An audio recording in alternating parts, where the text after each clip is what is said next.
યોહાને લખેલી સુવાર્તા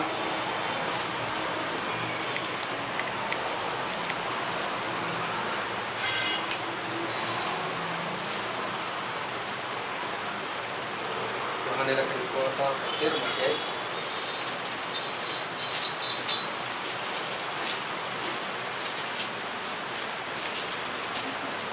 યોહાને લખેલી સુવાર્તા 13 અધ્યાય ના પ્રવાસ છે તેને 1 થી 5 કરો। હવે પાસ્કા પર્વ અગાઉ પોતાનો આ જગતમાંથી બાપની પાસે જવાનો સમય આવ્યો છે તે જાણીને ઈસુએ જગતમાં પોતાના લોક જેઓના ઉપર તે પ્રેમ રાખતો હતો તેઓ ઉપર અંત સુધી પ્રેમ રાખ્યો।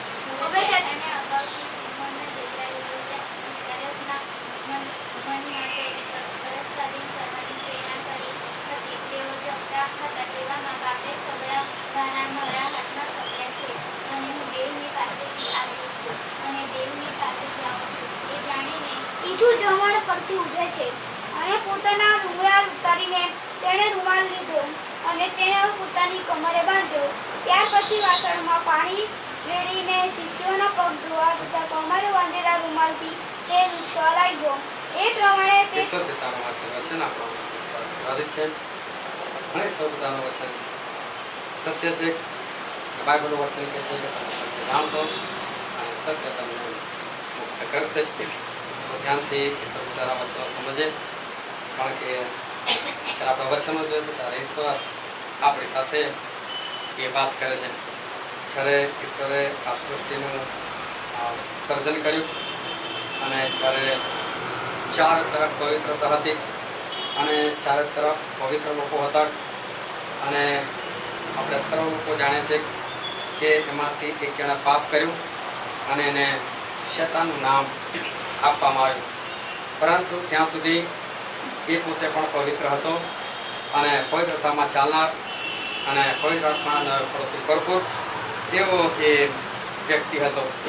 શૈતાન બન્યા અગાઉ એ સુંદર અને પવિત્ર આત્માના ફળથી ભરપૂર અને પવિત્રતામાં સર્જાયેલો એવો વ્યક્તિ હતો અને ઈશ્વરની હજુરમાં રહેનાર અને ઈશ્વરના સામર્થ્યથી ભરેલો રહેનાર એવો એ વ્યક્તિ હતો પરંતુ એના જીવનની અંદર એક પાપ આવ્યું અને એ પાપને કારણે એને શૈતાનનું બિરુદ આપવામાં આવ્યું પરંતુ ત્યાં સુધી એ સંપૂર્ણ હતો એના આચરણ પણ સંપૂર્ણ હતા અને પાપ કરાવનાર પણ કોઈ નહોતું।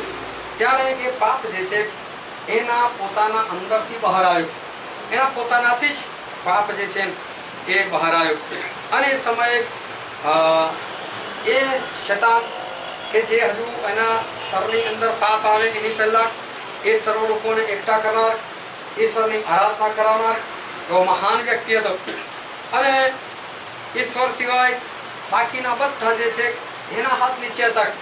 જે કંઈ પૃથ્વી પર હતું એ બધું એના હાથ નીચે હતું અને સર્વ લોકો એ વ્યક્તિને આધીન હતા અને સર્વ લોકો પર સગળી પ્રજાઓ પર રાજ કરનાર એ વ્યક્તિ હતો અને એવા સમયમાં એક દિવસ એણે વિચાર કર્યો કે લોકો બધા મારા આધીન છે લોકો બધા મારા સ્વાધીન છે હું જે કહું છું સગળું એ લોકો કરે છે પરંતુ એક જ વાતની કમી ઘટી છે અને એ છે કે જ્યારે આરાધના કરવાની આવે ત્યારે હું પોતે એ લોકોને આરાધના કરવાના માટે લઈ જાઉં છું અને હું બધાની પાસે ઈશ્વરની આરાધના કરાવું છું પરંતુ એની જગ્યા પર આ લોકો મારી આરાધના કરે તો એટલે કે હું દેવ જેવો થઈ જાઉં તો એવું આ વ્યક્તિ જે છે એણે વિચાર્યું અને જે વખતે એણે એ વિચાર કર્યો બસ એ દેવ સમાન હોવાનો એના અંદર જે ગર્વ આવ્યો વિચાર આવ્યો જે ઘમંડ આવ્યું એને કારણે એ પતિત અવસ્થાની અંદર આવી ગયો અને એને શૈતાન એ નામ આપવામાં આવ્યું। ઈશ્વર આપણને પણ કહે છે કે તમે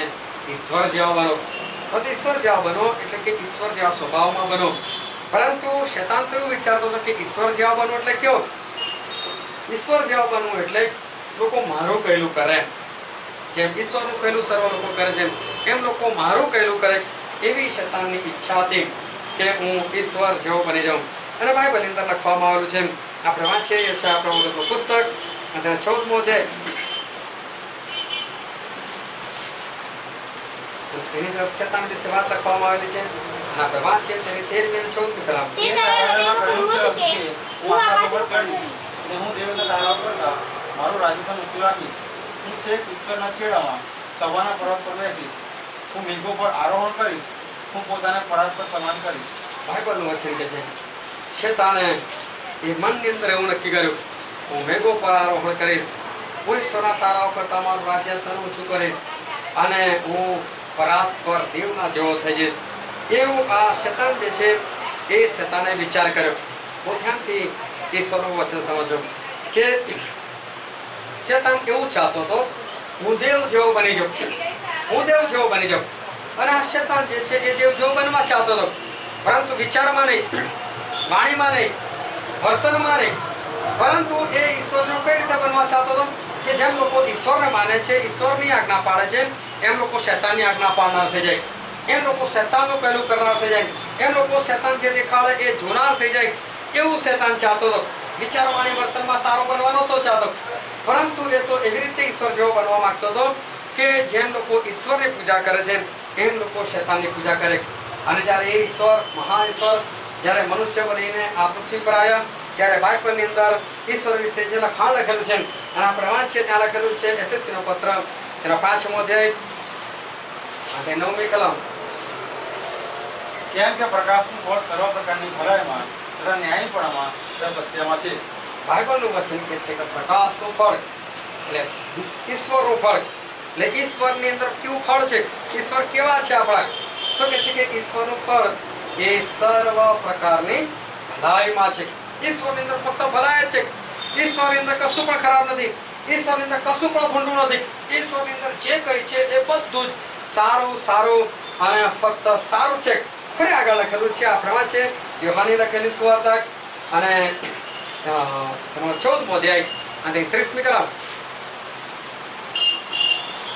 હવેથી તમારી સાથે હું ઘણી વાતો કરીશ નહીં, કેમ કે આ જગતનો અધિકાર આવે છે અને મારામાં તેનો કોઈ નથી. અહીંયા લખવામાં આવે છે પ્રભુ ઈસુ ખ્રિસ્તે કહે છે હવે જગતનો અધિકારી આવે છે અને મારી અંદર એનું કંઈ જ નથી. એટલે કે હવે શેતાન આવી રહ્યો છે અને શેતાનની અંદર મારું કંઈ જ નથી. ફરી આગળ લખ્યા વાંચીએ આપણે ગીતાશ્રમ પુસ્તક તેને 119મો અધ્યાય તેની 68મી કલમ.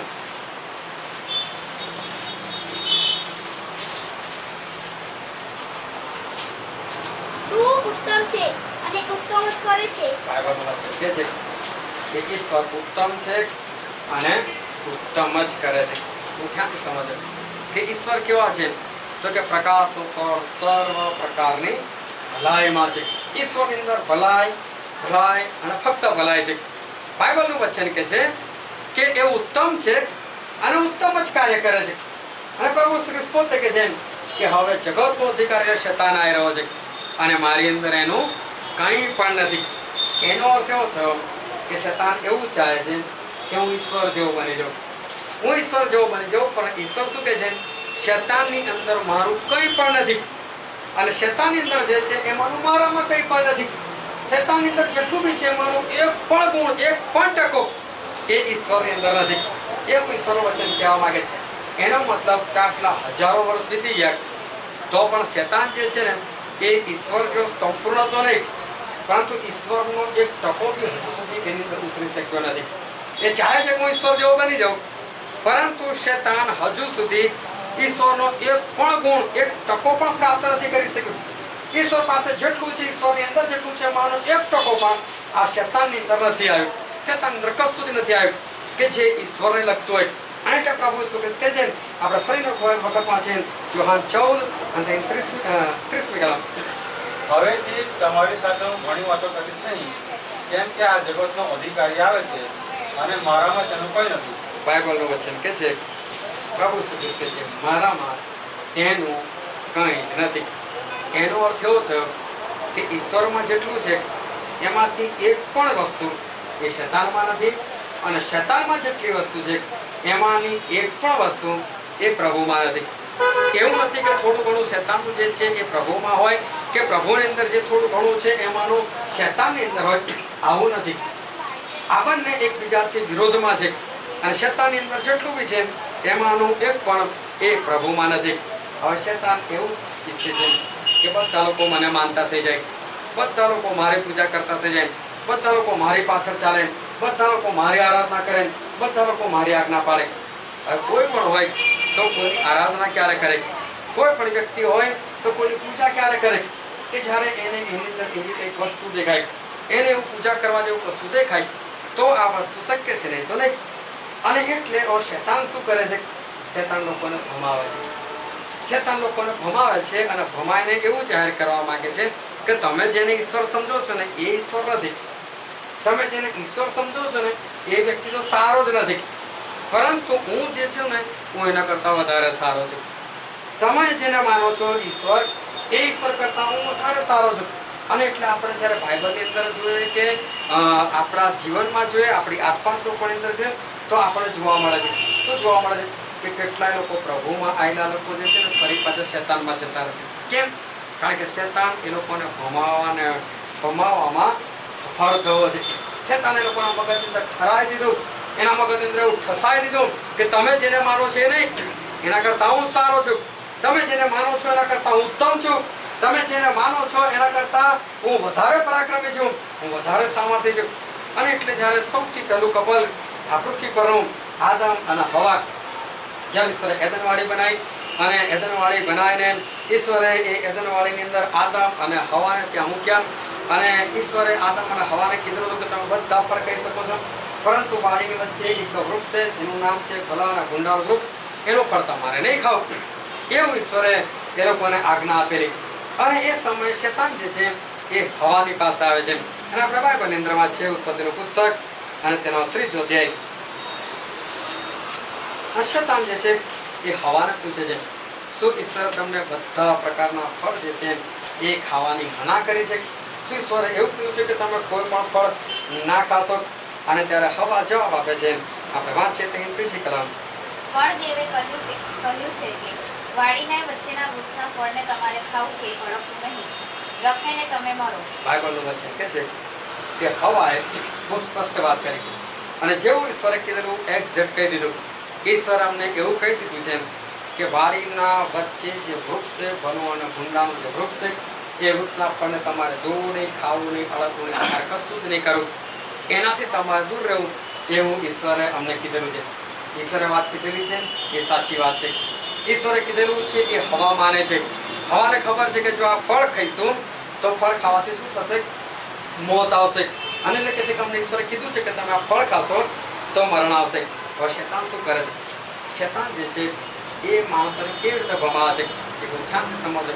શેતાન એવું જાહેર કરવા માંગે છે કે તમે જેને માનો છો ને જેની આજ્ઞા તમે પાડો છો ને એની આજ્ઞા બરાબર નથી. એણે તમને જે આજ્ઞાઓ આપેલી છે એ આજ્ઞા આપનાર વ્યક્તિ બરાબર નથી, એ આજ્ઞાઓ પણ બરાબર નથી. પરંતુ હું તમને જે આજ્ઞા આપીશ એ બરાબર છે, તમારે પાડવી જોઈએ. હું તમને જે શીખવાડું એ તમારે કરવું જોઈએ. કારણ કે તમે જેની આજ્ઞા પાડો છો એ વ્યક્તિ બરાબર નથી, એના કરતાં હું ચડિયાતો છું. અને હવે શેતાન જે વાત કરે છે આગળ વાંચે તેની 4 કલમ. અને સર્પે સ્ત્રીને કહ્યું કે તમે નહીં જ મરશો, કેમ કે બાઇબલનું વચન કહે છે શું કીધું શેતાને? તમે નહીં જ મરશો. ઈશ્વરે શું કીધું? તમે મરશો. શેતાન શું કહે છે? તમે નહીં જ મરશો. શેતાન જે છે એની અંદર ઈશ્વરનું કંઈ જ નથી અને ઈશ્વરની અંદર શેતાનનું કંઈ નથી. શેતાન એવું બી કદાચ કહી શકતો હતો કે તમે મરો નહીં, હા કદાચ તમે બેભાન થઈ જશો, કદાચ તમે ઘાયલ થઈ જશો, કદાચ તમે બીમાર થઈ જશો, પણ નહીં, એની અંદર કશું તો એક ટકો પણ નથી. એની અંદર ઈશ્વરનું કશું આવતું જ નથી. અને માટે શેતાન શું કહે છે? તમે નહીં મરો કહે છે. તમે નહીં મરો. આગળ. કેમ કે દેવ જાણે છે કે તમે ખાશો તે દિવસે તમારી આંખો ઉઘડી જશે ને તમે દેવના જેવા ભલું મંદું જાણનારા થશો. બાઇબલનું વચન કહે છે કે તમે નહીં જ મરો, પણ ઈશ્વર જાણે છે કે તમે ખાશો ને ત્યારે તો તમે ઈશ્વરના જેવા બની જશો, તમારી આંખો ખુલ્લી થઈ જશે. અને એટલે ઈશ્વરે તમને શું કીધેલું છે કે તમે ના ખાઓ કે છે. જો શેતાનની ચાલ કેવી છે, શેતાન કઈ રીતે માણસને ભમાવે છે. ઈશ્વર એ માણસની દ્રષ્ટિમાં સારા હતા અને ઈશ્વરે ઉત્તમ જ કાર્ય આદમ અને હવાના માટે કરેલું. કયો એવો વ્યક્તિ હોય કે એને ઉત્પન્ન કરીને એને એક એદનવાડીની અંદર એવી જગ્યા પર મૂકે કે જ્યાં દુનિયાના બધા ફળ ફળાદી હોય અને બધું ખાવાની એને છૂટ હોય અને શાંતિથી ખાઈ પીને આરામ કરી શકતો હોય. કયો વ્યક્તિ હોય કે આવું બધું એને આપે? કયો વ્યક્તિ હોય કે એને એટલું બધું શક્તિ અને સામર્થ્ય આપે કે એદનવાડીની અંદર જ્યાં ફરવું હોય ત્યાં એ 1 સેકન્ડની અંદર ફરી શકે? કોઈ વ્યક્તિઓ કે જે એને પવિત્રતાની અંદર આવી જગ્યા બનાવીને એને બધું એના હાથ નીચે મૂકી દે, એને બધું સોંપી દે. પરંતુ ઈશ્વરે બહુ સારું કામ આદમ અને હવાના માટે કરેલું. પરંતુ એ સારાપણું જે છે એ શેતાન ભૂસાઈ નંખાવે છે. શેતાન એ સ્ત્રીના મગજની અંદર એવી વસ્તુ નાખી દે છે જે જુઠ્ઠી છે. પરંતુ શેતાન જે છે એ સ્ત્રીના મગજની અંદર એવું નાખી દે છે કે તમે જે ઈશ્વરને માનો છો ને એ તો બરાબર નથી. આવા ઈશ્વરને માનો છો, એને તમે ફળ ખાવાની મના કરી દીધી. કારણ કે જો તમે આ ફળ ખાવ સૌથી પહેલા તમે મરવાના જ નથી. એણે ઊંધું એ લોકોને કીધું.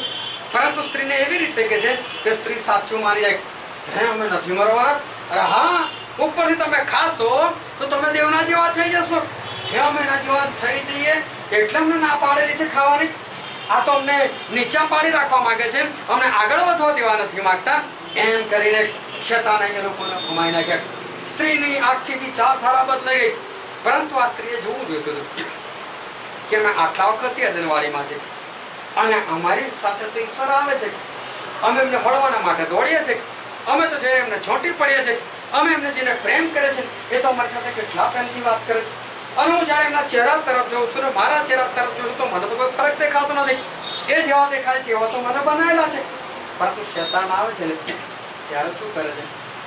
જે માણસને જે યોગ્ય દેખાતું હોય છે ને એ યોગ્ય દેખાવાનું બંધ કરી દે છે. એની આંખોને ફોડી નાખે છે અને નવી આંખો એને આપે છે. અને એવી આંખો આપે છે કે જે વસ્તુ છે જ નહીં એ વસ્તુને દેખાડવા લાગી જાય છે. જે વસ્તુ નથી ઈશ્વરે કીધેલું કે તમે ખાશો તો મળશો એ વાત સાચી છે. તમે દેવના જેવા થઈ જશો એ વાત હતી જ નહીં. પરંતુ સ્ત્રીને શું દેખાય છે? અમે તો દેવના જેવા ના થઈ જઈએ એટલે દેવે અમને લોકોને પાછળ રાખી મૂકેલા છે. એટલે અમને લોકોને ખોટી ખોટી ધમકી આપી દીધેલી છે કે તમારે આ ફળ નહીં ખાવ. અમે ના ખાઈએ અને આગળ વધીએ જ નહીં એવી આ દેવની ઈચ્છા છે. આવો કેવો દેવ! અને પછી આ જે સ્ત્રી હતી આગળ વાંચીએ તેની 6ઠ્ઠી કલમ ઉત્પત્તિ 3 અને 6ઠ્ઠી કલમ. અને તે વૃક્ષનું ફળ ખાવાને વાસ્તે સારું. બાઇબલનું વચન કે છે આ સ્ત્રી હવે જોયું. હવે એને શું દેખાય છે કે આ ઝાડનું ફળ ખાવાને માટે સારું દેખાય છે. અત્યાર સુધી સારું નતું દેખાતું. અત્યાર સુધી એને ખબર હતી કે ખાઈશ તો મરીશ. અત્યાર સુધી એને ખબર હતી કે આ ખાઈશ તો એદનવાડીની બહાર જતી રહીશ. પણ શેતાને આવીને ઈશ્વરને આપીને આંખો બંધ કરી દીધી. અત્યાર સુધી જે સારું સારું હતું એ શેતાને બધું બંધ કરી દીધું. જે ઈશ્વરને લોકો અનુભવ કરેલો છે, જે ઈશ્વરને લોકો ઓળખે છે, જે ઈશ્વરને લોકો પારખ્યા લે છે, જે ઈશ્વરને લોકો મળેલા છે, જે ઈશ્વરની સાથે લોકોએ વાતો કરેલી છે, આટલા દિવસ એની સાથે કાઢેલા છે અને શેતાન સાથે તો પહેલી વખત વાતચીત કરી રહ્યા છે. એની પહેલા શેતાન સાથે કદી વાત જ નથી કરી. ઘણી વખત લોકો ફરિયાદ કરે છે, જવા તો મારા છોકરાનું લગ્ન કર્યું ત્યારથી પત્નીનો જ બની ગયેલો. એને ખબર ના એને શું શું ગાળી દીધું છે. પણ બહારથી આવીને એવું કંઈક ચડાવી નાખે તારા બાપની જોડે રહેવા જેવું નથી. તારો બાપ તો મને બહુ હેરાન કરે છે. તું જ્યારે નોકરી પર જાય છે ત્યારે તારી મા મને હેરાન કરે છે, મારી પાસે ફલાણું કામ કરે છે. અને 25-30 વર્ષથી જે મા બાપની સાથે રહેલો છે એની આંખો એવી આંધળી થઈ જાય છે એને ખબર જ નથી હોતી કે ના હું આટલા વર્ષો તો રહ્યો તારે મારી માએ આવ્યું શું કશું કર્યું નથી ને અચાનક કરવા લાગે. મારા બાપાએ આવું અત્યાર સુધી નથી કર્યું, અચાનક શું આવું કરવા લાગે? આ બની જ ના શકે. પણ શેતાન આવે ત્યારે શું કરે કે શેતાન જે હકીકત હોય એને એવી રીતે ઢાંકી દે, સામેવાળાની વાતમાં એવી રીતે ફસાઈ જાય કે સીધા નરકના દરવાજા એના માટે ખુલ્લા થઈ જાય. અને હવે આ હવા જુએ છે તેને ફળ કેવું દેખાય છે? એને સારું દેખાય છે. અને આગળ ને જોવામાં સુંદર. જોવામાં સુંદર દેખાવા લાગ્યું. અને ને જ્ઞાન આપવાને ઈચ્છવા જોગ એવું એ વૃક્ષ આ તો જ્ઞાન આપે એવું એ ફળ છે. અત્યાર સુધી ખબર હતી કે આ મૂર્ખતાનું ફળ છે. અત્યાર સુધી ઈશ્વરને ઓળખતી હતી. ઈશ્વરની સાથે સંગત માનનારી સ્ત્રી, ઈશ્વર સાથે ઉઠનારી બેસનારી સ્ત્રી, ઈશ્વરને ચોંટી પડનારી એવી સ્ત્રી, ઈશ્વરના પ્રેમમાં હતી એવી સ્ત્રી. એક વિરોધી આવ્યો, એક દુશ્મન આવ્યો અને કાનમાં એવી ફૂંક મારી કે 2 સેકન્ડની અંદર શેતાની બની ગઈ. 2 સેકન્ડની અંદર શેતાની બની ગઈ. એદનવાડીમાં રહેનાર પવિત્ર વ્યક્તિ, પ્રભુ ઈસુ સાથે રહેનાર, પ્રભુ ઈસુની સંગતિ માણનાર, પણ શેતાન આથી ઘુમાઈ નાખ્યા. કારણ કે શેતાન શું ચાહે છે? હું દેવ જેવો બની જાઉં, હું દેવ જેવો બની જાઉં. પણ છે તો નહીં. એ દેવ જેવો છે તો નહીં એટલે એને શું દેખાડવું પડે? હું બહુ સારો છું. એને એવું દેખાડવું પડે. ખોટી ખોટી વાતો દે. એને એવું કેવું પડે પેલા કરતા તો હું બહુ ચડિયાતો છું. આ ઈસુ જે છે એના કરતા તો હું બહુ આગળ છું, એના કરતા તો હું બહુ પરાક્રમી છું. ખોટી વાતોથી એના કરવું પડે. અને કામથી તો કરી શકે એમ નથી. પ્રભુ ઈસુથી મોટું કરી શકતો નથી. એ બીજી પૃથ્વી બનાવી શકતો નથી, ત્યાં માણસને લઈ જઈ શકતો નથી. એડનવાડીમાં જે ફળ હતા એનાથી વધારે સારા શું એનાથી ગુંડા ફળ બી નથી બનાવી શકતો. હવે આ જે શેતાન જે છે એની ઈચ્છા છે કે હું દેવ જો બની જાઉં, તો દેવ જો કઈ રીતે બને? એ માણસની સાથે એ ખોટી વાતો કરે અને ખોટી વાતો કરીને એ માણસને જે છે એ ફસાઈ નાખે, એ માણસને ફસાઈ નાખે. અને માણસ પણ એટલો મૂર્ખ છે કે જેની સાથે વર્ષોથી રહેતો હોય, કે જેનો એનો પૂરેપૂરો અનુભવ હોય, એની વિરુદ્ધમાં અચાનક જ આવી જાય અને સામેવાળીની વાત જે છે એવી તેલમાં ભેળસેળ કરેલી હોય, એવો મસ્કો મારેલો હોય અને એવી રીતે એ વાતની અંદર એને ઉતાર દે કે એને એવું લાગે કે પેલો વર્ષોથી મારા માટે આટલું બધું કરેલું છે, પરંતુ એને એવું લાગે કે ના, એ તો બધું ખોટું છે. એ નજર જાય જ નહીં એ બાજુ કે એણે મારા માટે શું સારું કર્યું છે. આજે કેટલા બધા ઘર તૂટી ગયેલા છે, કેટલા બધા બાળકો છે એ લોકો મા બાપથી અલગ થઈ ગયેલા છે, કેટલા બધા ભાઈઓ જે છે ભયોથી છૂટા પડી ગયેલા છે. એનું કારણ શું છે? કે બધું સારી રીતે ચાલતું હતું, બધું સરસ રીતે વ્યવસ્થિત હતું, પરંતુ કોઈ વ્યક્તિ આવી અને એની અંદર શેતાન એવી રીતે અને એવી રીતે એને ભમાઈ નાખ્યા કે પછી એ વ્યક્તિ જે છે એ પીલાની થઈ ગઈ અને જેણે એના માટે સારું કરેલું હતું, જેણે એના પર ઉપકાર કરેલો હતો, એનો બદલો હવે અપકારથી વાળવાનો મારે તૈયાર થઈ ગયો. અને એને એવું લાગે છે કે એણે મારી સાથે દગો કર્યો, પરંતુ ખરેખર એ માણસ જે છે એ તો શેતાનની વાતોમાં આવી ગયેલો છે. એ શેતાનની વાતોમાં આવી ગયેલો છે. શેતાને એને ભમાઈ નાખેલો છે અને શેતાને એને ફસાઈ દેલો છે. જ્યારે કાઈન જે છે એનું અર્પણ માન્ય થયું નહીં અને ત્યારે કાઈનનું જે મોઢું જે છે એ કાઈનનું મોઢું ઉતરી ગયું. ઈશ્વરે એને કીધું કે તને કેમ ગુસ્સો આવે છે? ઈશ્વરે એને કીધું કે તું શું સારું કરે તો શું તું માન્ય નહીં થાય? કે તારે ફક્ત સારું કરવાનું છે, તું સારું કરીશ તો તું માન્ય થઈશ. આ ઈશ્વરનું વચન એના માટે હતું, પણ શેતાને એને ભમાઈ નાખ્યું. આ તારો ભય છે ને એ જ મેઇન જળ છે. આ હાબેલ છે ને એના કારણ છે. અત્યાર સુધી સારી રીતે રહેતા હતા, અત્યાર સુધી કોઈ ઝઘડો નહોતો, અત્યાર સુધી હાબેલે કાંઈની વિરુદ્ધ કશું જ નથી કર્યું, અત્યાર સુધી હાબેલે કાંઈની કોઈ ફરિયાદ નથી કરી, અત્યાર સુધી કશું ગુંડું એ હાબેલે કર્યું જ નથી, પરંતુ વર્ષોથી બે ભાઈઓ સાથે રહેતા હતા અને શેતાને આવીને કેવો ભમાઈ નાખ્યો. તારો ભય જ તારો છે, તારો ભય જ જે છે એ જ ખોટો છે અને એના કારણે તારું અર્પણ જે છે એ તારું અર્પણ માન્ય થતું નથી. એના કારણે તું આત્મિકતામાં આગળ વધી શકતો નથી. જો તારો ભય ના હોત તો તું અત્યારે ક્યાંથી ક્યાં પહોંચી ગયો. એવું છે, ચલો કોઈ વાત નહીં. અને લઈ ગયો એના ભાઈને અને રસ્તાની અંદર ખેતરની અંદર જઈને એને ઠાર મારી નાખ્યો. મારી નાખીને એને દાટી દીધો. એનું અર્પણ માન્ય ના થયું અને શેતાને એને એવું ભમાઈ નાખ્યો કે જે વસ્તુ એને દેખાયું જોઈએ એ વસ્તુ એને દેખાતી એ બંધ થઈ ગઈ. જે સારું હતું અત્યાર સુધીનો ભય છે એના માટે સારો હતો, પરંતુ અચાનક જ એ લોકોની વચ્ચે એવી પરિસ્થિતિ આવી ગઈ અને એનું કારણ હતું કે માણસ જે છે એ શેતાનની વાતોની અંદર એ ભમાવણીની અંદર આવી જાય છે અને એને જે અત્યાર સુધીનું જે પાછળ જે બની ગયેલી ઘટનાઓ છે એ બની ગયેલી ઘટનાઓ જે છે એ એને દેખાતી નથી કે આણે તો ભૂતકાળમાં મારા માટે આટલું બધું સારું કર્યું છે અને હજુ સુધી તેણે કશું ખરાબ કર્યું નથી, તો પછી કેમ આવું? તો પછી આવું કઈ રીતે બની શકે? એને સામેવાળી વ્યક્તિને કહેવું છે કે ચાલ ભાગીથી લઈ હું એની સાથેનો સંબંધ ના તોડી નાખું, કારણ કે એ તો મારા માટે સારો છે. બાઇબલનું વચન કે છે ન્યાયાધીશોના પુસ્તકની અંદર કે ત્યાં શેકેમના માણસો અને અબીમેલેકની વચ્ચે એક વેર કરાવનાર આત્મા આવ્યો અને વેર કરાવનાર આત્મા આવ્યો અને એણે બંને લોકોને ઝઘડાઈ નાખ્યા. અત્યાર સુધી સંપીને એ લોકો રહેતા હતા, અત્યાર સુધી એ લોકોને કોઈ પણ પ્રકારની એકબીજાની સાથે કંઈ પણ એ લોકોને ખટવાટ નહોતો, અત્યાર સુધી એ લોકોની બેની વચ્ચે મનમેળ હતો, અત્યાર સુધી બધું સારું હતું. પરંતુ અચાનક શેતાન આવ્યો અને શેતાને આવીને એ શેકેમના રહેવાસીઓને એવા ઉશ્કેર્યા કે અબીમેલેક જે છે એ તો ખોટો માણસ છે, એ તો ખોટો માણસ છે, એ તો તમારી વિરુદ્ધ કરનાર વ્યક્તિ છે અને કંઈ પણ એ લોકોને એવું કંઈક ફેરવી આપ્યું કે જેના કારણે એ લોકો બધાએ એ અબીમેલેકની સાથે વિશ્વાસઘાત કર્યો.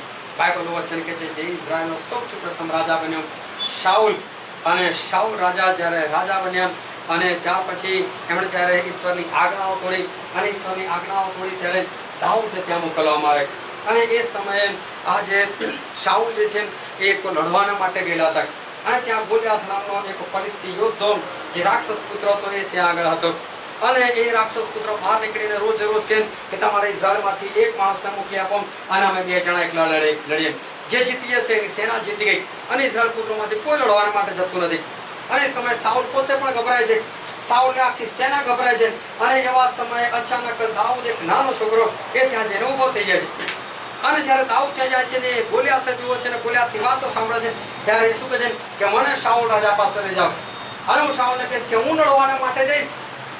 હવે જો એક નાનો છોકરો એ શું કામ પોતાના જીવને જોખમમાં નાખે, પરંતુ દાઉદ જે છે એ પોતાના રાજાની પરિસ્થિતિ અને પોતાની સેનાની પરિસ્થિતિ જોઈ શકતો નથી. એ ઈશ્વર પર વિશ્વાસ ધરાવનાર એવો વ્યક્તિ, નાનપણથી વિશ્વાસ ધરાવનાર એવો વ્યક્તિ એ રાજાની પાસે જાય છે. શાઉલ રાજાને કહે છે, શાઉલ તું ગભરાઈશ નહીં, હું લડવાના માટે જઈશ. અને એ શાઉલને બચાવે છે અને દાઉદ લડવાના માટે જાય છે અને ગોલિયાથને સંપૂર્ણપણે ખલાસ કરી નાખે. આ દાઉદે કરેલો શાઉલની ઉપર ઉપકાર છે કે ભલે દાઉદે ગોલિયાથને માર્યો, પરંતુ સેના તો શાઉલની જીતી ગઈ. સેના તો શાઉલની જીતી ગઈ. રાજા તરીકે તો શાઉલ હતો, એટલે શાઉલનું પણ નામ થયું વાત તો ચોક્કસ હતી. અને ત્યાંથી લોકો ઘરે હજુ સુધી દાઉદે એ શાઉલ માટે કશું વિરોધમાં કામ નથી કર્યું. એણે શાઉલની વિરુદ્ધ કશું કર્યું જ નથી. અને છતાં જ્યારે શાઉલની પાસેથી દેવનો આત્મા જતો રહે છે અને દુષ્ટ આત્મા જ્યારે એને હેરાન કરે છે, ત્યારે દાઉદ રાજા ફરી ત્યાં જાય છે. અને દાઉદ રાજા ત્યાં જાય છે અને એ ત્યાં આરાધના કરે છે. ધ્યાનથી સમજો કે એક વ્યક્તિ કે જેણે નાનપણની અંદર ગોલિયાથ જેવા મોટા માણસને મારી નાખ્યો હોય, એ વ્યક્તિ એક રાજાની પાસે ખાલી રાજાના માટે આરાધના કરવા માટે જાય છે. મેં જોયા છે બધા સેવકોને, મોટા મોટા સેવકો, એ લોકો કોઈ એકને માટે પ્રાર્થના કરવા માટે નથી જઈ શકતા. એ લોકો કોઈ એક મહિના માટે આરાધના કરવા માટે નથી ઊભા થઈ શકતા. એ લોકોને એવું કે હું આટલો મોટો વ્યક્તિ અને હું આ જગ્યા પર જઈને એના માટે પ્રાર્થના કરું, હું એવાની પાસે જઈને ઈશ્વરની આરાધના કરું, હું તો આટલા મોટા ગોલિયાથને મારનાર વ્યક્તિ. પણ દાઉદ તો નમ્ર છે અને ત્યાં જઈને મારે છે અને એ આરાધના કરે છે અને શાઉલનું બધું સારું કરે. શાઉલની જશે દુષ્ટાત્મા ભાગી જાય છે. અને તો પણ શેતાની આત્મા એ શાઉલને કહે છે કે શાઉલ, આ દાઉદ તો બીજો કોઈ નથી, દેવનો અભિષિક્ત છે. આ દાઉદ તો બીજો કોઈ નથી, તારા પછી બનનાર રાજા છે. એ તને હટાઈને તો રાજા બનવાનો છે. અને શાઉલ જે છે એને દાઉદ પર નફરત થઈ આવે છે. એને દાઉદ પર નફરત થઈ આવે. એને નક્કી કરેલું હતું કે જે પણ ગોલિયાથને મારે એની સાથે હું મારી છોકરીને પરણાવીશ. એને દાઉદ સાથે પરણાવી જોતી હતી, પણ દાઉદ ના પાડશે કે ના, તું જા કે છે કે અને ફલિસ્તીઓના 100 અગ્રચમ તું મારી પાસે લઈને આવે તો કે છે કે હું મારી છોકરી તને પરણાવું. અને આવું કહેવાનું કારણ એ હતું કે આ 100 માણસ સાથે લડવા માટે જશે ને તો મરી જ જવાનું ને, કાં તો પછી ગભરાઈ જતો રહેશે. તો મારે તો બેવ માટે મારે તો સારું છે, મરી જશે તો રાજાનો પદ મારી પાસે, અને નહીં મરી જાય અને ભાગી જશે તો પણ મારી પાસે. કોણ એના મનની અંદર ઠસાઈ નાખ્યું? દાઉદે સાઉલ માટે કર્યું છે શું ખોટું? દાઉદે સાઉલ માટે કશું ખોટું નથી કર્યું. અને દાઉદ જે છે એ સાઉલથી ગભરાઈને ભાગતો ફરે છે, પરંતુ એને 2 વખત સાઉલને મારવાના ચાન્સ મળ્યા. ત્યારે એણે એક વખત સાઉલનું પાણી પીવાનું પાત્ર લઈ લીધું અને એક વખત એણે સાઉલના ચપ્પાની ખોર કાપી લીધી અને દૂધ ભરાઈને કહ્યું કે હે સાઉલ, જો આજે દેવે તને મારા હાથમાં આપી દીધેલો હતો અને છતાં મેં તારી વિરુદ્ધ કંઈ નથી કર્યું. અને જો હું તારો દુશ્મન નથી, તું શું કામ મને મારવાના માટે ફરે છે? અને તો પણ આ શાઉલ છે એના મગજમાંથી વાત જ નીકળી જાય. એ કહે કરો, હા બેટા તે કશું નથી ખોટું કર્યું.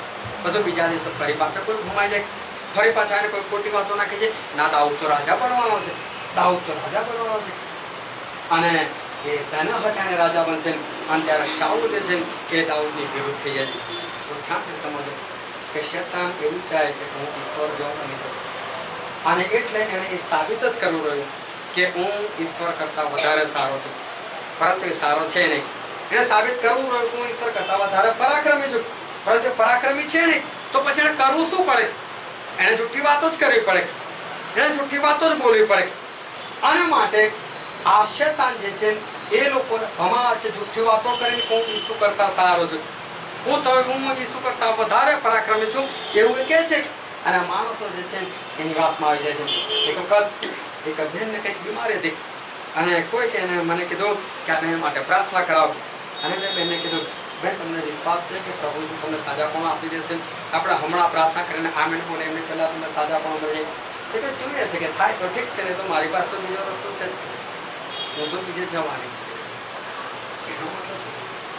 શેતાન એના મગજમાં ખરાબ ઈસુ કરતા હું પરાક્રમી છું. અને જો હું તને બીજી જગ્યા પર લઈ જઈશ. અને શેતાનને બી ખબર છે કે આ અક્કડ ગરદન રાખીને જશે તને સાજાપણું મળવાનું પણ નથી. મેં એને બહુ સ્પષ્ટ કીધું, બેન તમને ઈશ્વરની ગરજ છે, ઈશ્વર તમારી ગરજ નથી. જો તમને એવું લાગતું કે તમારી પાસે બીજી જગ્યા તો જાઓ, જે આવો પહેલા ત્યાં જઈને તમારું કામ પૂરું કરી આવો. અને ના થાય તો પછી આવીને કહેજો તમે. અને બેન કીધું, તમે આવા કેવા વ્યક્તિ છો, તમે આવા કેવા પાસ્ટર છો? પાસ્ટર તો નમ્રતાથી પ્રાર્થના કરાવો, તમે તો પ્રાર્થના કરાવી ના પાડો છો. મેં કહ્યું, વાત સાચી છે. જો તમે પ્રભુને ના ગણતા હોય તો મારી પ્રાર્થનાનો અર્થ શું છે? પ્રાર્થના તમને સાજાપણું મળવા નથી. અને સ્પષ્ટ કીધું, એમના બાઇબલના વચનો સમજાવ્યા. અને જ્યારે બાઇબલના વચનો એમના હૃદયની અંદર ઉતરે ત્યારે એમને લાગ્યું કે ના, ઈસુ મહાન છે.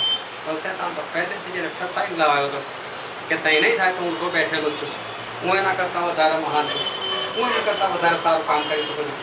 એક કુટુંબની અંદર જવાનું થયું અને ત્યાં પણ એક કુષ્ઠાત્મા જે છે એ ઘરની અંદર કામ કરતો હતો, હિન્દુ વ્યક્તિઓ. અને ત્યાં એ લોકોને કહેવામાં આવ્યું કે પ્રભુ ઈસુ જે છે એ અદ્ભુત રીતે કામ કરે છે. અને ભાઈ કે ના, મારી પાસે તો એવી વસ્તુ મેં ઘરમાં કરાવેલી છે ને કે કોઈ પણ શેતાની આત્મા મારા ઘરમાં તો પ્રવેશ જ ના કરી શકે. ને કોઈ તમારી સામે તમારી છોકરીને જોડે ગયેલું છે અને તમે એવું કહો છો કે મારા ઘરમાં પ્રવેશ ના કરી શકે. તો કે હા, પણ એમને કશું કરી નથી શકતો. આવ્યું છે ખરું પણ કશું કરી નથી શકતું.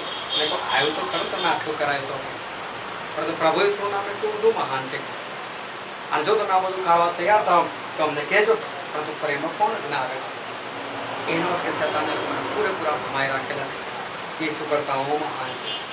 અને હું તમને એવું કંઈક કરી આપીશ કે જો તમારા અંદર શેતાની આત્મા નહીં આવી શકે. અને છતાં એમના ઘરની અંદર જે લોકો હેરાન થાય છે તો શેતાન હજુ પણ એ લોકોને એવી રીતે ભમાઈ રાખેલા છે કે એ લોકોને એવું લાગે છે કે જાણે કશું નથી અમારા ઘરમાં, અમને તો શાંતિ છે. શેતાન જે છે પ્રભુ ઈસુ જેવો છે નહીં અને બની શકવાનો નથી. અને આજે શેતાન જે છે એ માણસોના હૃદયની અંદર આ રીતે કામ કરે છે. આજે દુનિયાની અંદર ઢગલો મંડળીઓ છે. ઢગલો મંડળીઓના નામ છે, અલગ અલગ પ્રકારની માન્યતાઓ છે.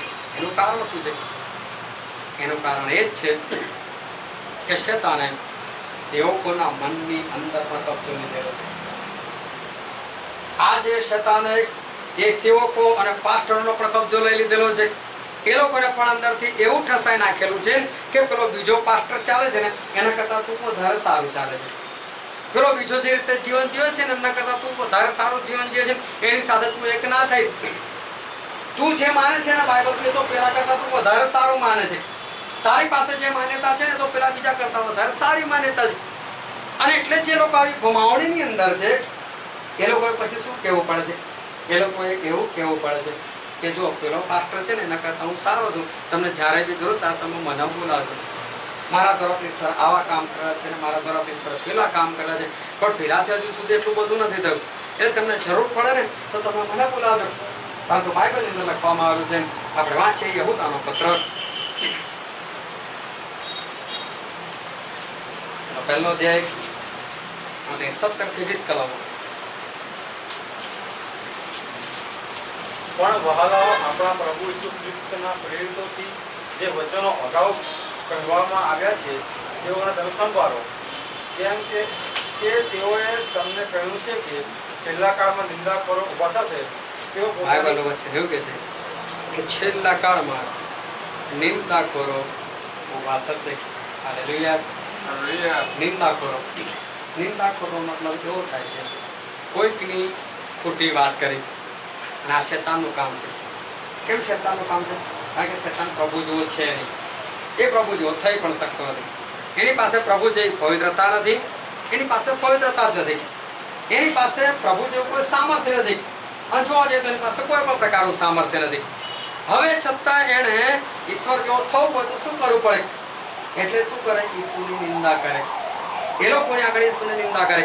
એણે હવાની આગળ પ્રભુ ઈસુની નિંદા કરી કે ના, તમે એમના જેવા બની જાઓ ને એટલે તમને ના પાડી છે ફળ ખાવાની. એ નિંદા કરાવે છે. આના માટે બાઇબલનું વચન કહે છે કે છેલ્લા કાળમાં નિંદાખોર ઊભા થશે. પરંતુ આ નિંદાખોર, આ ઈશ્વર જે વાત કરી રહ્યા છે કે આ યહૂદા એના પત્રની અંદર જે લખી રહ્યા છે એ કોઈ વિધર્મીઓ માટે નહીં, એ કોઈ વિદેશીઓ માટે નહીં, આ ઈશ્વરના સેવકો માટે લખેલો શબ્દ છે. બહુ ધ્યાનથી સમજો. ઈશ્વરનો સેવક એટલે એવું નથી કે જે બાઇબલ લઈને પ્રચાર કરવા માટે નીકળે છે. ઈશ્વરનો સેવક એટલે ઈસુને પ્રભુ માનનાર દરેક વ્યક્તિ આવી ગયો. જેટલા બી ઈસુને પ્રભુ માને છે એવા દરેક વ્યક્તિઓની વાત. એટલે કે દરેક વિશ્વાસીઓની વાત છે. અને આ એવા લોકો માટે લખેલું છે કે છેલ્લા કાળમાં કોણ ઊભા થશે? તો કે નિંદાખોરો ઊભા થશે. આગળ, તેઓ પોતાની અધર્મની વાસનાઓ પ્રમાણે ચાલશે. તેઓ પોતાના અધર્મીપણામાં ચાલશે. એ લોકોને જે રીતે ચાલવું છે મનની મરજીથી એ રીતે એ લોકો ચાલશે, વચન પ્રમાણે નહીં. આગળ, તેઓ પક્ષ ઊભા કરનારા અને બાઇબલ વિષય છે એ લોકો પક્ષ ઊભા કરનારા. તો ધ્યાનથી સમજો, આ બાઇબલની અંદર લખેલું છે એ લોકો પક્ષ ઊભા કરનારા. એ લોકો અલગ અલગ અલગ મંડળ સ્થાપીને બેસશે.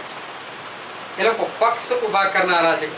અને માટે એ લોકો કહેશે હું તો પેન્ટિકોસ્ટલ, માટે એવા લોકો તો કહેશે હું તો મેથોડિસ્ટ, માટે એવા લોકો કહેશે હું તો સિએરાઇટ, માટે એવા લોકો એ લોકોના પાસ્ટરનું નામ દઈને કહેશે અમે તો આના, અમે તો પેલાના. અને આગળ, અને એવો વિષય વિષય છે. એટલે કે એ લોકો દુનિયાવી છે, એ લોકો સાંસારિક છે, એ લોકો આત્મિક નથી. જે આત્મિક હોય એ તો આત્માની વાતો કરે. એમાં આ બધા માણસો વચ્ચે ના આવે. આ માણસો સ્થાપેલી મંડળો પણ વચ્ચે ના આવે. પરંતુ એ લોકો તો દુનિયાવી છે, માટે દુનિયાવી વાતો કરે છે. આગળ, તેઓમાં પવિત્ર આત્મા નથી. બહુ સ્પષ્ટ લખેલું છે એ લોકોમાં પવિત્ર આત્મા નથી. બિલકુલ સ્પષ્ટ વાત, બિલકુલ સ્પષ્ટ વાત કે આવા લોકોની અંદર ઈશ્વરનો આત્મા, પવિત્ર આત્મા નથી. કેમ? કારણ કે એ લોકો બીજાથી સારા છે નહીં અને થઈ પણ શકવાના નથી. પરંતુ છતાં લોકોને આગળ દેખાડવું તો શું કરવું પડે? પછી નિંદા કરવી પડે. પેલો આવો છે, પેલો આવું શીખવાડે છે અને હું તમને આવું શીખવાડું છું. હું તમને વચનથી શીખવાડું છું. એ શીખવાડે છે તો આમ જ શીખવાડે છે. હું આવી રીતે જાઉં છું, આવી રીતે પ્રાર્થના કરું છું ને આવું કામ થાય છે. એ જાય છે તારે કામ નથી થતું. એ ફલાણી જગ્યા પર ગયા, પ્રાર્થના માટે ગયા અને કશું ના થયું અને હું ગયો તો આમ થઈ ગયું. અમે લોકો જે જગ્યા પર સંગતમાં મળે છે એ પેલી બીજી સંગત મળે છે ને એના કરતાં તો અમારી સંગત બહુ સારી છે. આ નિંદા કરવું કામ છે. અને આ જે કામ છે એ શૈતાનથી છે. આ ઈશ્વરથી આવું કામ જે છે એ થતું નથી. પ્રભુ સેના પાડે કે હવે જગતનો અધિકારી આવે છે અને મારી અંદર એનું કંઈ જ નથી. અને માટે શૈતાનની અંદર જે કંઈ છે એમાંનું એક પણ વસ્તુ એ પ્રભુ ઈસુમાં નથી. અને માટે પ્રભુ ઈસુ જોજો એ કદી પણ કોઈની નિંદા કરતા નથી. કારણ કે એમને નિંદા કરવાની જરૂર નહીં. નિંદા કોણ કરે? બુદ્ધિથી સમજી લેજો કે જે બીજા કરતા ઉતરતો હોય ને એણે નિંદા કરવી પડે. આ માટે કોઈ પણ તમારી પાસે આવીને નિંદા કરતો સમજી લેવાનું આ વ્યક્તિ ઉતરતો વ્યક્તિ છે, આ હલકો વ્યક્તિ છે અને માટે એ નિંદા કરે છે. પરંતુ જે પોતે ચડિયાતો છે એને કંઈ કહેવાની જરૂર નથી. સૂરજ રોજ સવારે નીકળે છે અને સાંજે આથમી જાય છે, પણ રાત્રે ચિંતા રહે છે કદાચ રાત્રે કોઈ બીજો સૂરજ નીકળી જાય તો લાવ દિવસે બી ત્યાંનો ત્યાં જ રહ્યો. એને કોઈ ચિંતા નથી. એ એની સરફ દોડ્યા કરે છે, એનો સમય થયા ત્યારે બહાર આવે છે. એને સૂરજને કદી પણ ચિંતા નથી કે મારી જગ્યા પર કદાચ કોઈ બીજો આવી જશે તો, મારાથી કોઈ ચડિયાતો આવી જશે તો. સૂરજ આજ સુધી કદી અભિમાન કર્યું હું જ છું ને બીજો કોઈ નથી? કારણ કે એને કરવાની જરૂર નથી. એને ખબર છે કે મારા જેવો બીજો કોઈ છે જ નહીં. એ કોને કહે કે હું બહુ ચડિયાતો છું? કારણ કે એનાથી ચડિયાતું કોઈ હોય તો એ કહે ને કે ભાઈ કોઈ છે બીજું ચડિયાતું, તો એની નિંદા કરે ને. અને માટે નિંદા કરનાર તો એ તો હલકો વ્યક્તિ છે અને એને જ નિંદા કરવાની જરૂર પડે છે. બાકી ઈશ્વર જે છે એ ઈશ્વર કદી નિંદા કરતા નથી. આના માટે બાઇબલની અંદર લખેલું છે પહેલો પિત્તર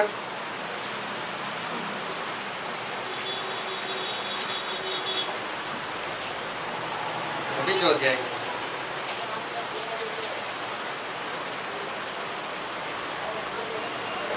અને 21-22 કારણ કે એને માટે તમને કહેવામાં આવ્યા છે કેમ કે ખ્રિસ્તે પણ તમારા માટે સહન કર્યું અને તમે પણ તેને પગલે ચાલો. માટે તેને તેમનો નમૂનો આપ્યો છે.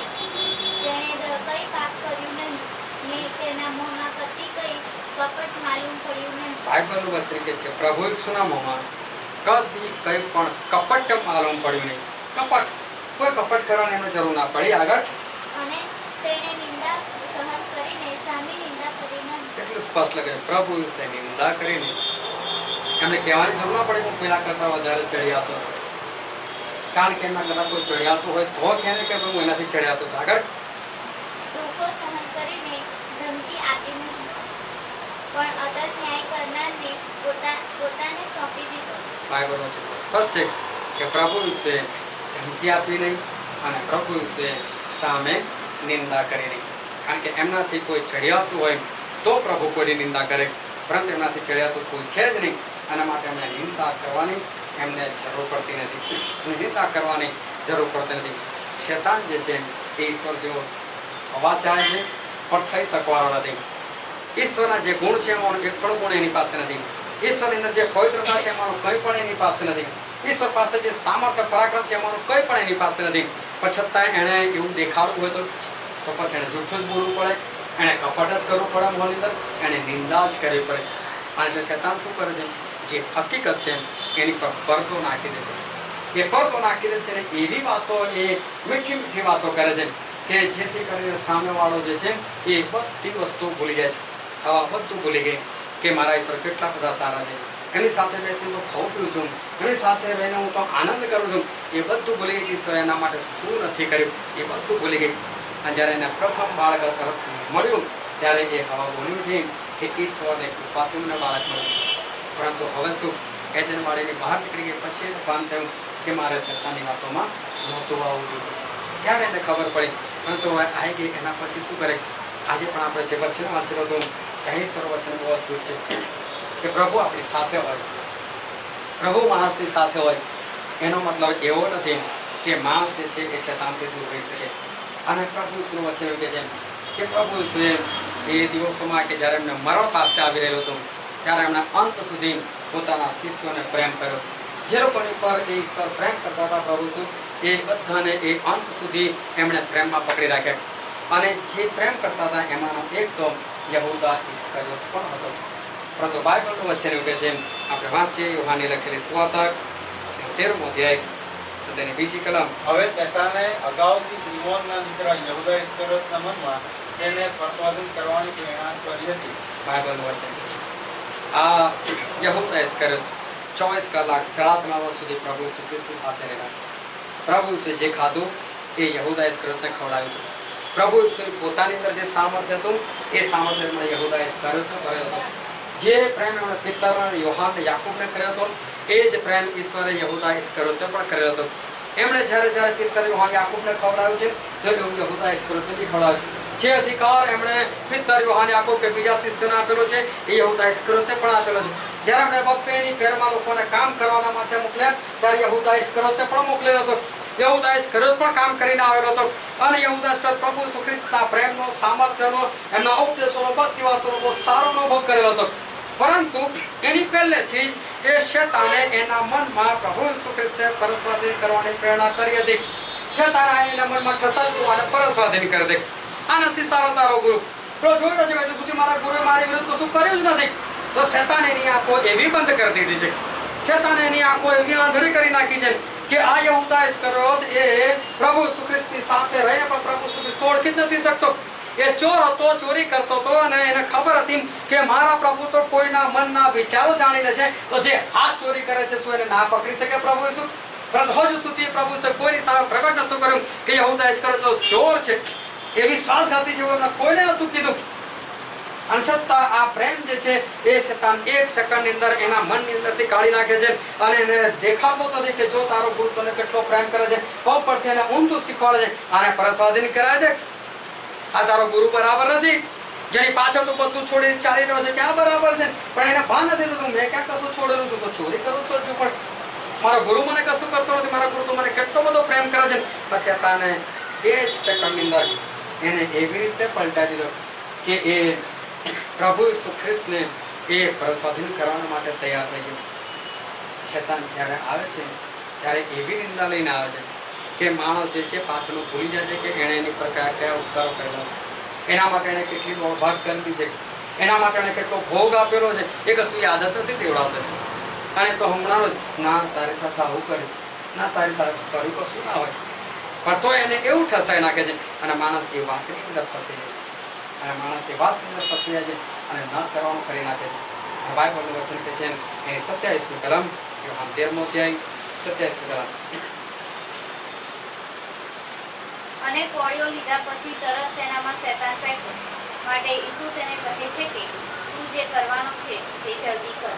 બાઇબલનું વચન કહે છે કે પ્રભુ ઈસુ ખ્રિસ્તે ખાધું અને બધાને ખવડાવ્યું. અને જમણ પરથી પ્રભુ ઈસુ ખ્રિસ્ત ઊભા થઈ ગયા અને રૂમાલ લીધો અને પોતાની કમરે બાંધી દીધો. અને પછી એમણે પાણી લીધું અને શિષ્યોના પગ ધોવા અને પગ મૂકવા લાગ્યા. એમાં યહૂદા ઇસ્કરિયોત પણ આવ્યો. તો પણ એના અંદર શેતાને કામ કર્યું છે, એને પ્રેરણા કરી, તો પણ પ્રભુ ઈસુ એટલો જ પ્રેમ કરે છે. એના પગ પર પાણી રેડ્યું, એના પગ ધોયા અને પ્રભુ ઈસુ ખ્રિસ્તીના પગ મૂક્યા. એના પછી પ્રભુ ઈસુ પોતે કોળિયો લે છે અને બહુ પ્રેમથી આ યહૂદા ઇસ્કરિયોતના મોઢામાં મૂકે છે, લે મારા દીકરા ખા. અને જેવો કોળિયો ખાધો તો પણ શેતાન એની અંદર, શેતાન એની આંખો એવી આંધળી કરી નાખે છે કે સામે એનો ગુરુ જે કરે છે એને દેખાતું જ નથી. એ સારું કરે તોય દેખાતું નથી. કારણ શેતાન જે છે ઈશ્વરના લોકોની આંખો આવી આંધળી કરી નાખે છે. એ લોકો એકબીજાને ઓળખી શકતા અને માટે આટલા બધા ભાગલાઓ પડેલા છે, માટે આટલા બધા વિખવાદો ઊભા થયેલા છે, માટે આટલા બધા મતભેદો ઊભા થયેલા છે, માટે આટલા બધા મનભેદ ઊભા થયેલા છે. આખરે પ્રભુએ શું કીધું? જ્યાં તારે જે કરવું છે ને જાવું તારે કરજો. અને યહૂદા ઇસ્કરિયોત ગયો અને ચાંદીના 30 સિક્કા ખાતર પ્રભુ ઈસુ ખ્રિસ્તને વેચી દીધા. એ ત્યાંથી પાછો આવ્યો, પ્રભુ ઈસુ ખ્રિસ્તને પકડાઈ દીધા અને પ્રભુ ઈસુ ખ્રિસ્તને વધસ્તંભે ચડાવવા માટે સોંપી દીધા. અત્યારે બાઇબલનું વચન કે છે માથની લખેલી સુવાર્તા 27નો અધ્યાય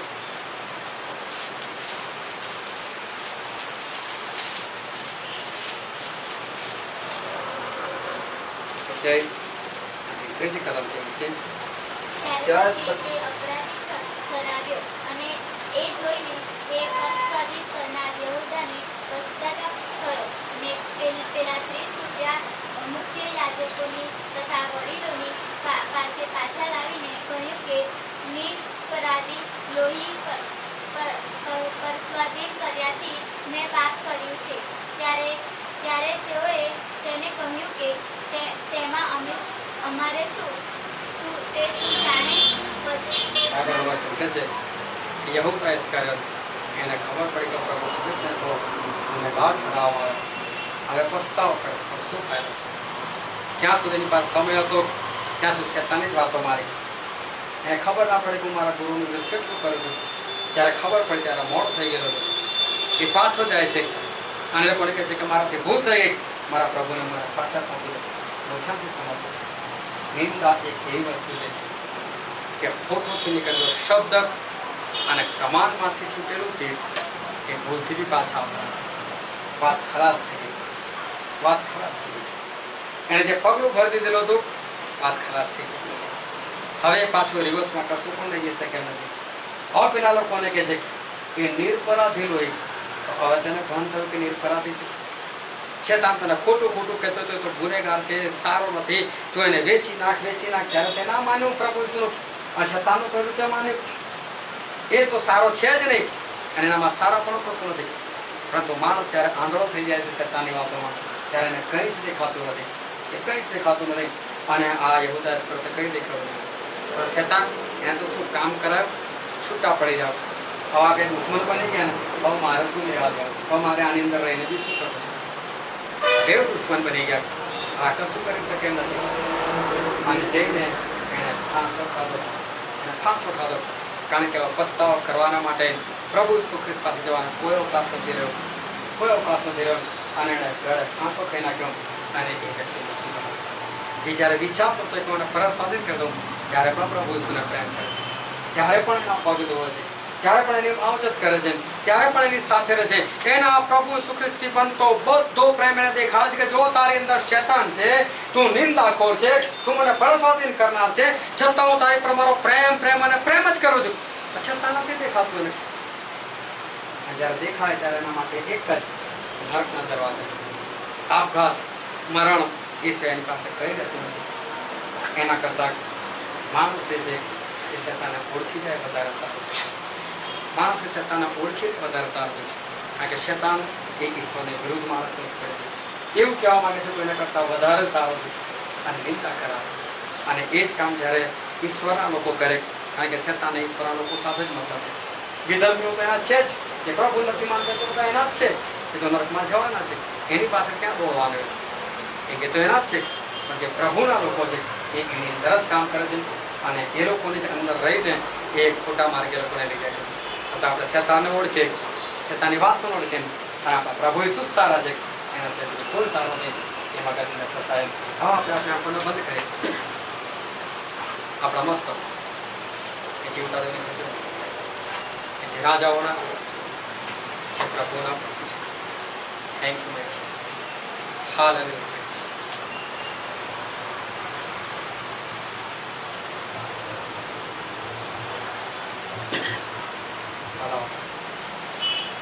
ઈશ્વર વચન આપે છે.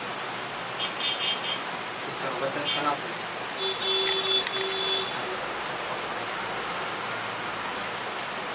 મારા શેતાન ઈશ્વર જેવો છે નહીં, થઈ પણ શકતો નથી. એ જૂઠી વાતો કરી એ પોતાની જાતને ચડ્યા તો સારું છે.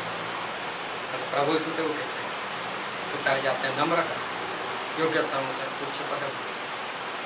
આપણા પ્રભુ આપણને ઉચ્ચ પદે મૂકનાર છે. શેતાની વાતોમાં આપણે ના ફસાઈએ, શેતાનું કહેલું ના કરીએ, પરંતુ ઈશ્વર મહાન છે. ઈશ્વરની આજ્ઞા પાડનાર છે. આ વચન સમજવાનો માટે, ગ્રહણ કરવા માટે, એ પ્રમાણે ચાલવા માટે પ્રભુ ઈસુ ખ્રિસ્તની કૃપા આપણા દરેક પર થાય. Thank you.